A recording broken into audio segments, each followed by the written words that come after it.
My name is Guildenstern, and this is Rosencrantz. I'm sorry. His name is Guildenstern, and I'm Rosencrantz.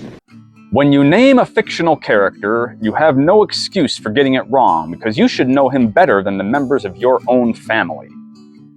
So speak Anne Bernays and Pamela Painter in What If? Writing exercises for fiction writers. Character names are such an important thing.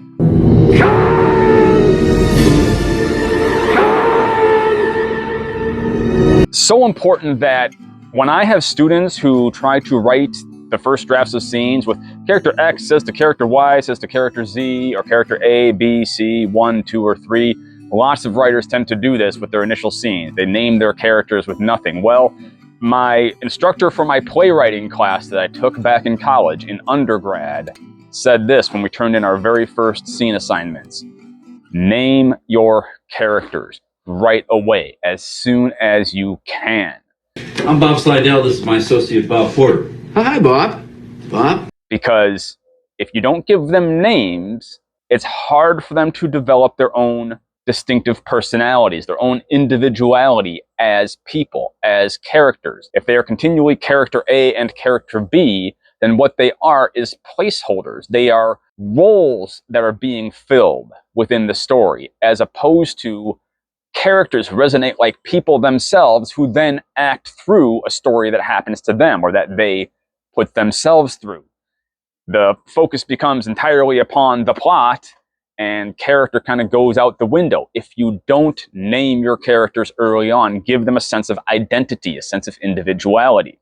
Hi, my name is Dirk Gently. I'm a detective. So I always try to name my characters as soon as I can. It does not mean I don't change the names down the road.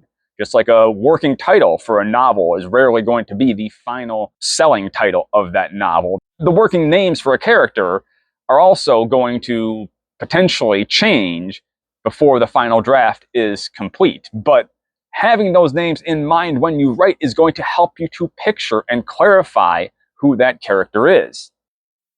The names you choose to give your characters should suggest certain traits, social and ethnic background, geography, and even things that have yet to occur in your story. The names you choose have a strong and subtle influence on how your readers will respond to your characters. You may have to rename a character several times before you get it right. So the most important thing here, I think, is trial and error. Trying different names out, name your character. But here's one thing that I do.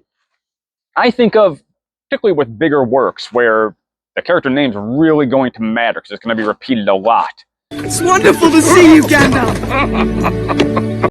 I want to think through, who is the character? What is the character's gender, ethnic background, time period in which the character is existing, the world in which the character exists? What are the other names around the character?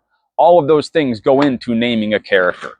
Then I'll often do research on names with other backgrounds. If my character comes from a Scandinavian background, I will search up Scandinavian or Old Norse words for things that I can turn into names that could echo something what I'm trying to say thematically. Those are just some possibilities for how I choose names. Sir, I think the Chinese have captured Major Houlihan. I see, so naturally you shot Captain Honeycutt. So Bernays and Painter give us an exercise here to practice naming characters so that you can get used to this process and start naming characters on your own. Again, I do research when I'm doing this, especially for longer works, and I do recommend that you guys do that too, but it all depends on what you want that character's identity to be reflected as within their name. Beetlejuice, Beetlejuice, Beetlejuice! You've got some kind of connection to those names. If the names have no real connection to the character, then you might need to try again and reconnect them to the character. Vicky Vale. Bruce Wayne. So here's the exercise. Try these out. Name the following characters, keeping in mind that you can plant within a name a clue to their role in your fiction. Does not mean the character is entirely sublimated by their role, but having a name indicate a role is going to help to flesh out that characterization, as opposed to just, again, character A. A petty white-collar thief who robs his boss over several years. Who could that be? Robbie Robertson? Might be a little on the nose. An envious, bitter woman who makes her sister miserable by systematically trying to undercut her pleasure and self-confidence. A sweet young man too shy to speak to an attractive woman he sees every day at work. The owner of a fast food restaurant who comes on to his young female employees. Slimy. A grandmother who just won the lottery. So we got some student examples here. See if you guys can think of better ones than these. For the petty thief, Robin Blackman. For the bitter woman, Mona Livitz. Mona, I get that. The shy young man, Todd Humboldt. Like Humboldt. A lecherous boss, Lenny Salsa. Not sure what Lenny is. Lenny, lecherous, salsa, as in spicy? Okay. Lottery winner, Nana Shimkus.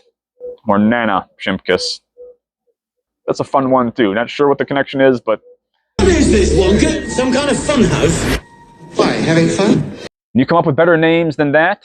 How do you name your characters? Make sure you put those names, your takeaways, down there in the comments below. And like the video, subscribe to the channel. Consider clicking the join button, becoming a member, getting some cool stuff for a very cheap price, and supporting me. I would appreciate it immensely. Thank you so much to my current members. And thank you guys for watching this video.